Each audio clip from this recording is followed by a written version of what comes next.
Today's scripture reading immediately follows the Beatitudes, which we heard last week. Blessed are becomes you are. And it is important to remember when you hear the pronoun you in today's scripture reading that you hear that it is a plural you. It should read you all. It is a you that connotes community, togetherness, shared identity, and purpose. Let us hear the word of God. Our scripture this morning is from the book of Matthew, chapter 5, verses 13 through 20. You are the salt of the earth, but if salt has lost its taste, how can its saltiness be restored? It is no longer good for anything, but is thrown out and trampled underfoot. You are the light of the world. A city built on a hill cannot be hid. People do not light a lamp and put it under the bushel basket. Rather, they put it on the lampstand, and it gives light to all in the house. In the same way, let your light shine before others, so that they may see your good works and give glory to your Father in heaven. Do not think that I have come to abolish the law or the prophets. I have come not to abolish, but to fulfill. For truly I tell you, until heaven and earth pass away, not one letter, not one stroke of a letter will pass from the law until all is accomplished. Therefore, whoever breaks one of the least of these commandments and teaches others to do the same will be called least in the kingdom of heaven. But whoever does them and teaches them will be called great in the kingdom of heaven. For I tell you, unless your righteousness exceeds that of the scribes and Pharisees, you will never enter the kingdom of heaven. This is the word of our Lord. Thanks be to God. I don't know if this is good news or not so good news, but this past Thursday on Groundhog Day, the pastor saw his shadow. And there will be 6 more weeks of this sermon series. Yay! Encounter again and again and again and again. Encounter, an unexpected or casual meeting. 2 weeks ago, we heard how Jesus encountered and then called his first followers, Peter and Andrew, James and John.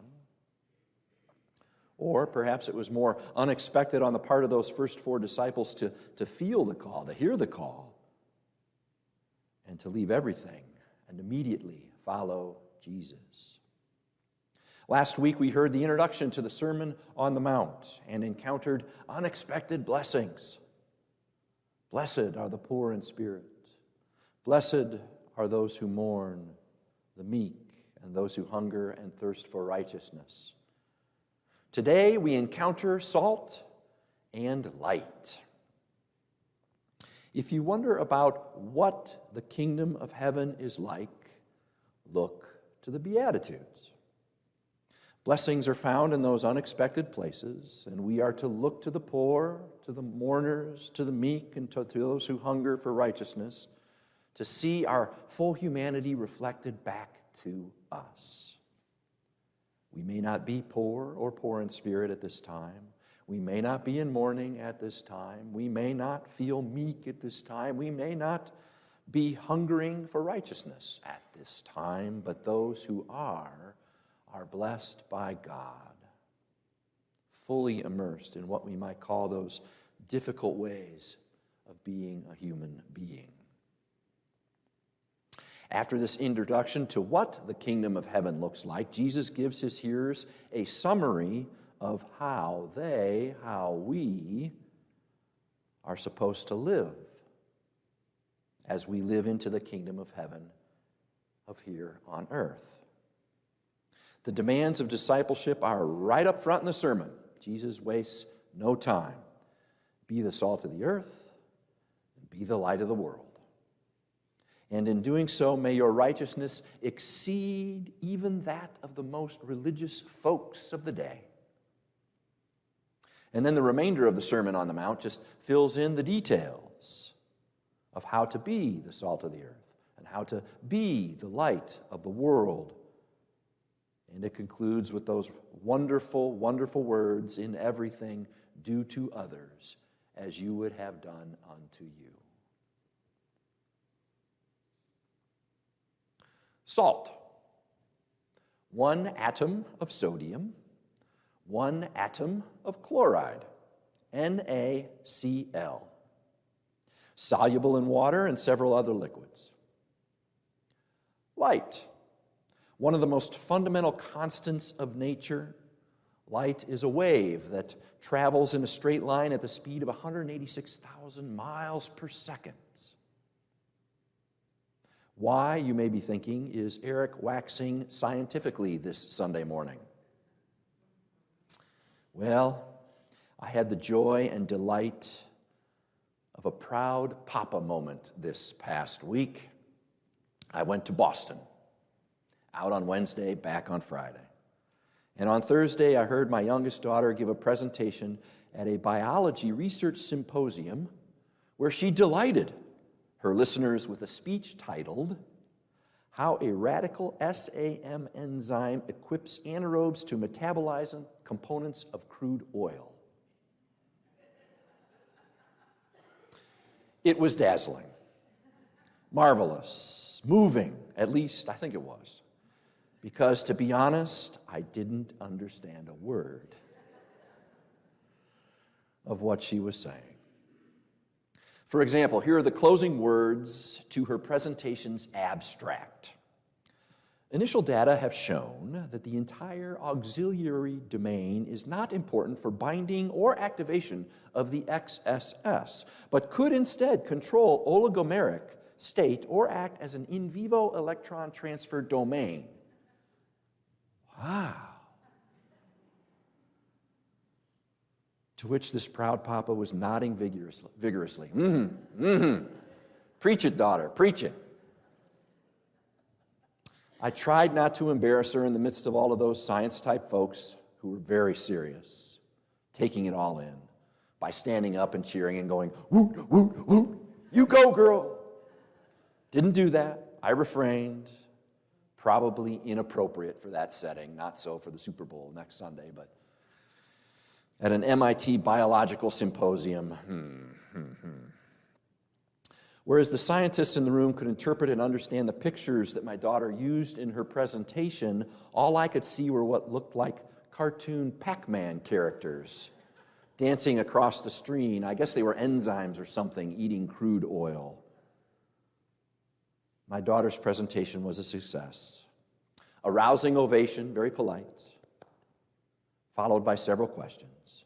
Again, I had no idea what was being asked, but it was obvious my daughter answered satisfactorily as those who asked the questions were nodding and smiling in affirmation.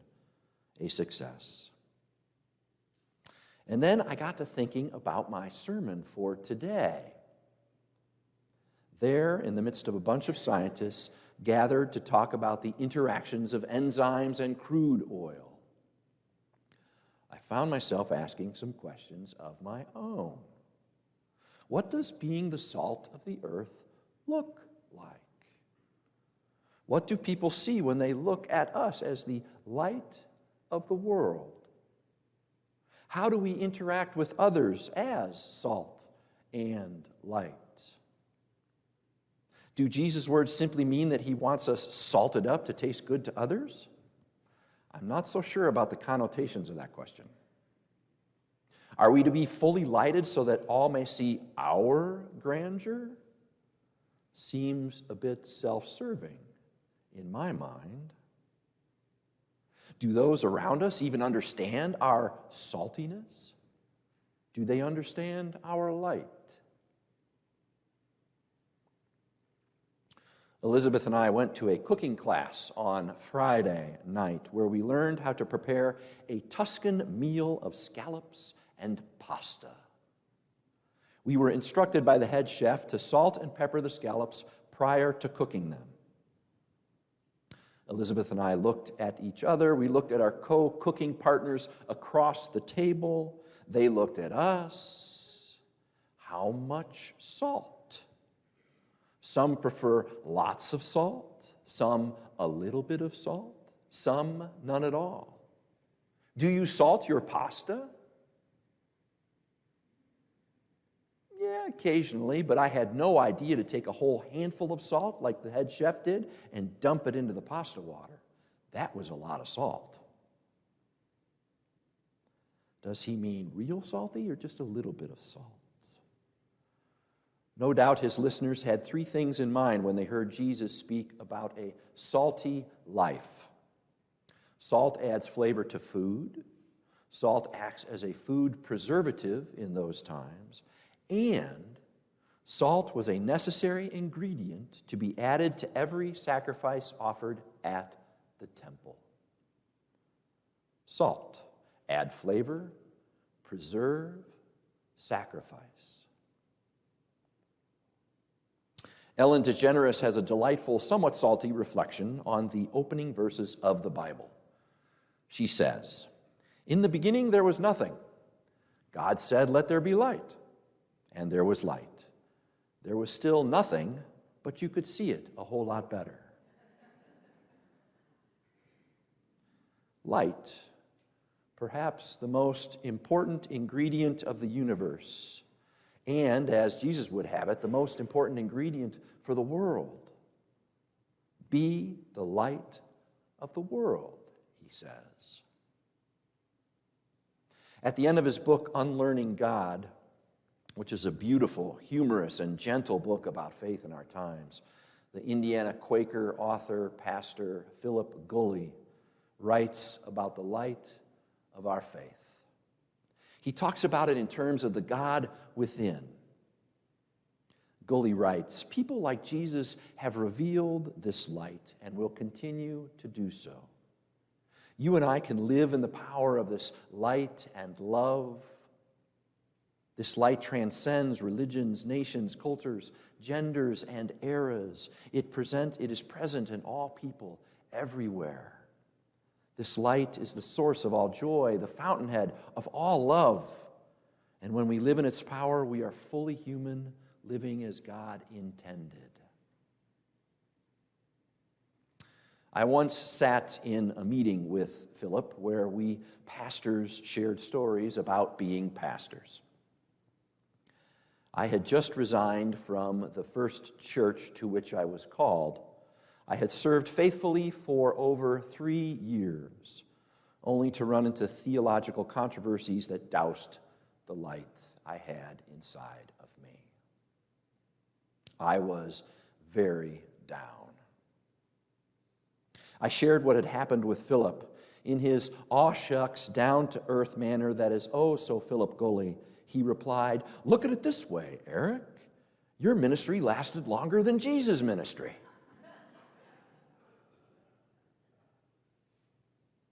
Okay. He went on to share about his first call.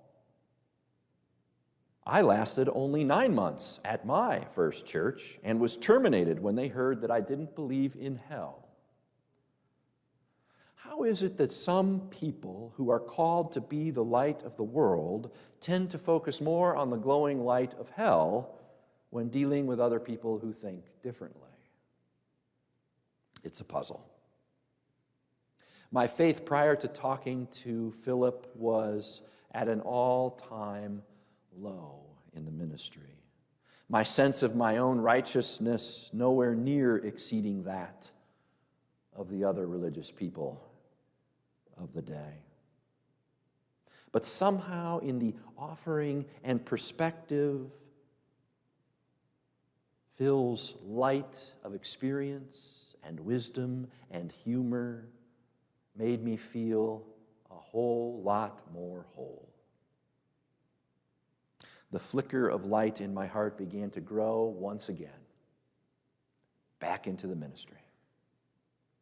The prophet Isaiah speaks of the light when he writes, "Is not this the fast that I choose? To loose the bonds of injustice, to undo the straps of the yoke, to let the oppressed go free, and to break every yoke. Is it not to share your bread with the hungry and bring the homeless, poor into your house? When you see the naked, to cover them, and not to hide yourself from your own kin, then your light shall break forth like the dawn, and your healing shall spring up quickly. Shining our light in this way somehow heals us. As we heal the world and add some flavor and preserve what is most beneficial and make every act we do sacred, we somehow heal. It's hard to explain what makes up the light of the world in a person, but we know it when we see it. Somehow, someone who is the salt of the earth has that glow of also being the light of the world. Caroline Lewis writes, "Our default setting leans toward comfort, conformity, and complacency, when what Jesus really needs from us is to be the salt and to be the light. The salt that just might sting, and the light that just might expose what we do not want to see." Perhaps our encounters this week should be in the kitchen and as we enter a darkened room. As you salt your food, think of how you are the salt of the earth. As you flip a light switch, think about how you are the light of the world. And take that out into the world as you go about encountering others. Amen.